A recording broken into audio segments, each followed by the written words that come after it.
අපි ණයදී හෝ හදාගත්තු මාවත් ගුවන්තොටුපළ වරාය වාණිජ නගර පාසල් මේ භෞතික සම්පත් ඇතුලේ දිනෙන් දින සිදුවන අපරාධ දෙස බලපුවහම අපේ මිනිස් ශිෂ්ටාචාරය ආපස්සට යනවා දෝ කියලා අපිට හිතෙනවා.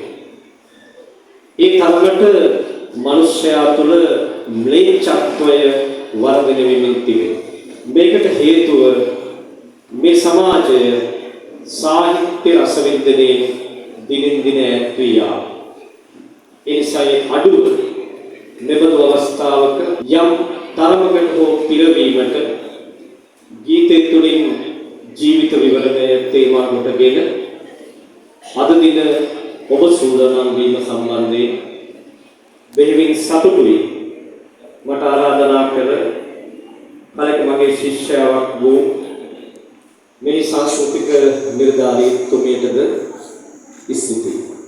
පළමු ගීතය ලෙස අප තෝරාගත්තේ මවුගුණ ගීයක්.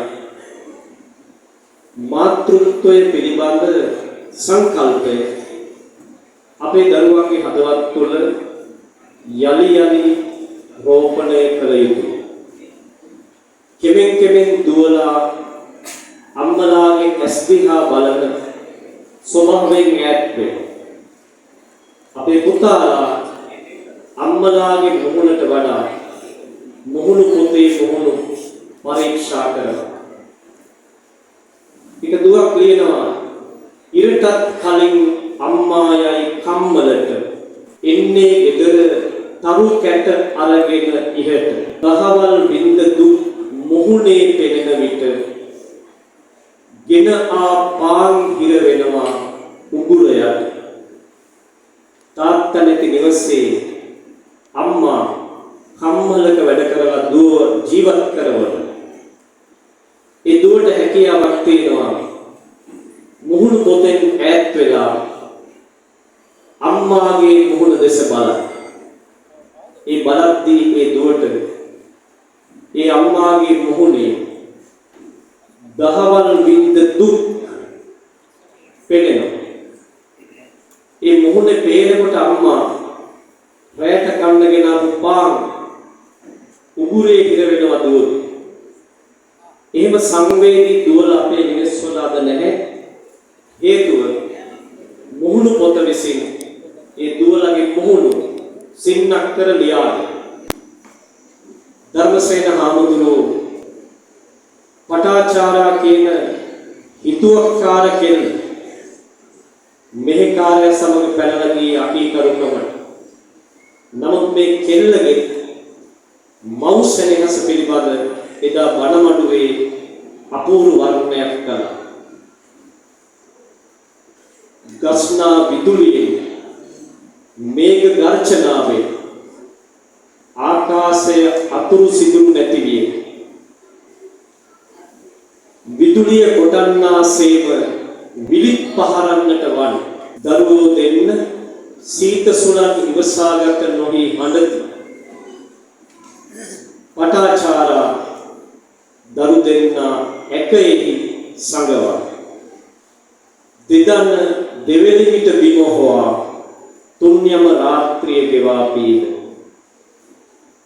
බබෙක් හම්බුණ අම්මෙකුට ඉන්න පහසු ඉරියව්වක් නැහැ. ඒ තරමට ඈගේ සිරුරු වේදනාවෙන්. නමුත් එදින මහ වැස්සේ දරුවා ප්‍රසූත කළ පටාචාරා දෙදන දෙවෙනි විට බිම ඔබාගෙන ඇගේ ශරීරයෙන් දරු දෙන්නාට නිවසක් හැදුවා. ඒ තුරුලේ හංගාගෙන තමයි දරු දෙන්න රැකගත්තේ පටාචාරා. ඒ ගැන අපේ සාහිත්‍යයේ විභාගයකට හැර ඉස්මතු වන වෙලාවක් නැහැ. ඒ නිසා දරු ප්‍රසූතියේදී අම්මා විඳ දුක් සිහිපත් කොට අම්මා ලෙස ආදරෙන් බලන දරු පරපුර අපෙන් ඈතට ගියා. ඒ දරු පරම්පරාව නැවත අපේ නිවසට කැඳවා ගැනීමේ අවශ්‍යතාව තිබෙනවා. අපේ නිවසේ වුන් ජීවත් කරවිය යුතුයි මව්පියවරුන්ට ආදරය කරන හදවත් එක්ක. ඒ නිසායි අපිට මෙබඳු ගීත සාකච්ඡා කරන්න වෙන්නේ. කඳුළු හෙලා නෑබිලියට හාල් කරන අම්මා, සුසුම් හෙලා ගිනි දඩුගෙන ලිප මොළවන අම්මා, වෙල් දෙනිවල ඇවිද ගොසින් වෙරළුගෙනත් අම්මා, ඉනි වැට ළඟ බලා සිටි අපි එනතුරු අම්මා. අපේ ජන කවියේ තිබුණු ඒ සරල දස්වහර ජන ජීවන අත්දැකීම සිව්පදයේ ඉලිවැට රමුගණ සිද්ධාර්ථ හාමුදුරුවෝ හරි අපූර්වට ගලපගෙන තියෙනවා මේ ගීතේ. බන්දුල විජේවීර සංගීතවත් කළා.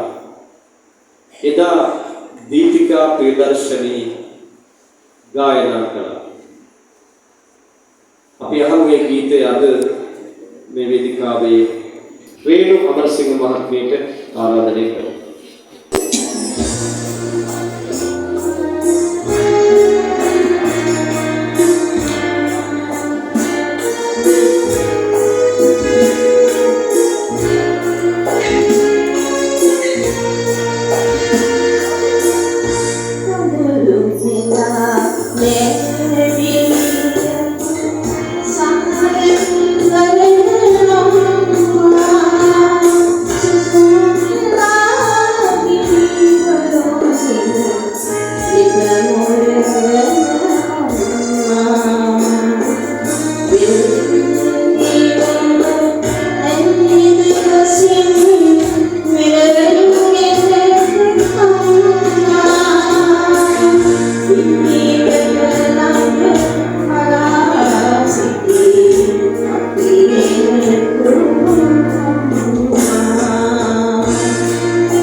මං